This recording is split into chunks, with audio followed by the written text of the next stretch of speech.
Today we are reading chapters 18 through 21 of The Wild Robot Escapes, written and illustrated by Peter Brown.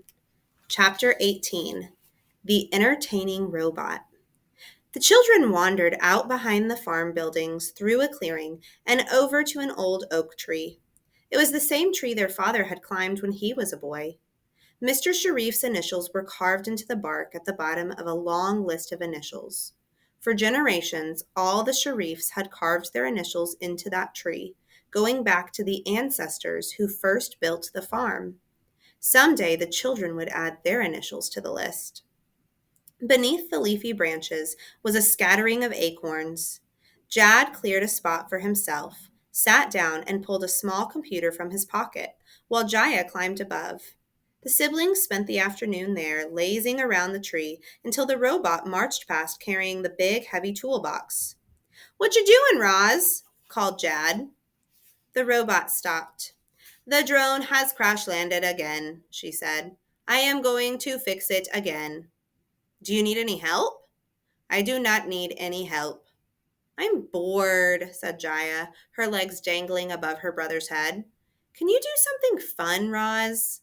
The robot put down her toolbox and said, "What would you like me to do?" "I don't know," said Jaya, thinking hard. "Can you do a backflip?" "Yes, I can do a backflip." A grin spread across the girl's face. "Roz, I order you to do a backflip." At that, Roz crouched, and then she leaped into the air, flipped backward, and gently landed on her feet. A perfect backflip. Jad put his computer away. Jaya jumped down from her branch. The children were impressed. "What else can you do?" said Jad. "Can you juggle?" "Yes, I can juggle." "I order you to juggle, some of these acorns." Roz walked up to the tree, picked 3 large acorns from the ground, and began juggling them in perfect rhythm. Jaya studied the robot's movements and then began tossing acorns into the air as well. The first one went a little too high. The next one went a little too far. And soon they all went tumbling back into the grass. "Do you know any jokes?" said Jad. "Why did the chicken cross the road?" "Never mind." Jad scratched his head. "Can you tell us a story?" "What kind of a story would you like to hear?" "A robot story," said Jad. "An animal story," said Jaya. "How about a robot and animal story?" said Roz. The children smiled at each other. Then they sat against the tree and looked up at their robotic storyteller. "Once upon a time, there was a robot who lived alone on an island," Roz began. "She spent her time wandering across mountains and forests and meadows, and then something terrible happened. Rocks fell, and the robot tumbled off a cliff. She survived the fall, but sadly, the rocks killed 2 geese and smashed 4 of their eggs. The robot stood there staring at the poor goose family until she heard a tiny voice peeping from somewhere nearby. She followed the peeping voice and discovered a perfect goose egg sunk in the dirt. The robot carefully picked up the egg and carried it away, and when the gosling hatched from his shell, the first thing he saw was the robot looking back. "Mama, Mama," he peeped.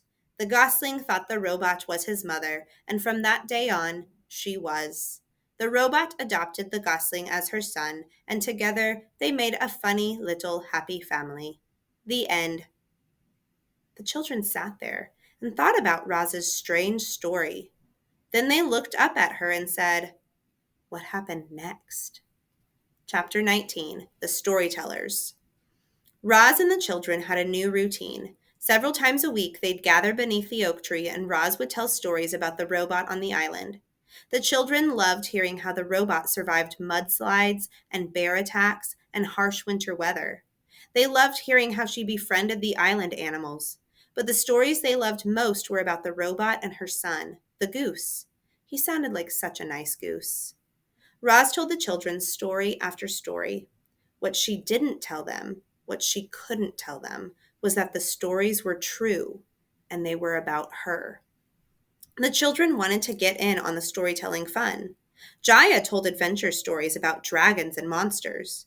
Jad told silly stories about aliens and outer space. But as the children grew more comfortable with Roz, they began talking about their own lives.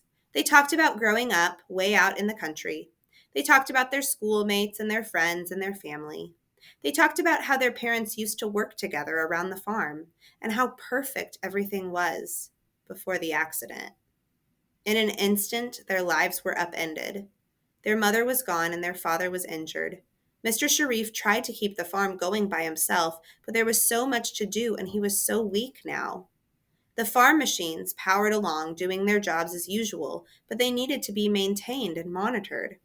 Eventually, the machines started breaking down and the farm started falling to pieces. The children wondered if life would ever feel normal again. "That's why we got you, Roz," said the girl. "We needed you to save this place." "And that's exactly what you're doing," said the boy with a smile. Chapter 20, The Wild Animals. Wildlife can be very good for farmland.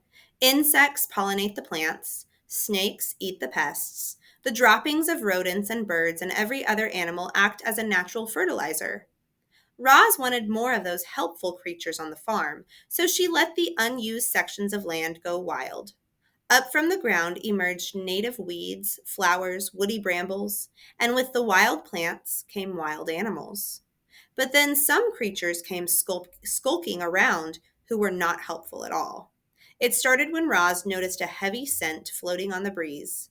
She followed the scent out to a narrow strip of forest on the edge of the property. There were clumps of fur in the undergrowth and claw marks in the dirt. There was blood, too, lots of it. And then she found the carcass.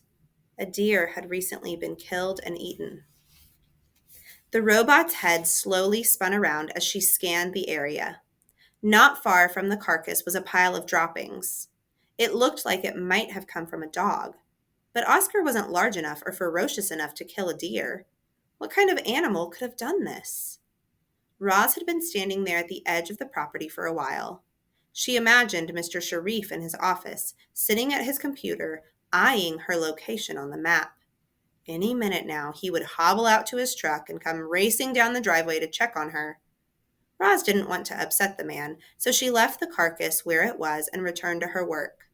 But from then on, she kept a careful watch for any more signs of trouble. Chapter 21, The Howl.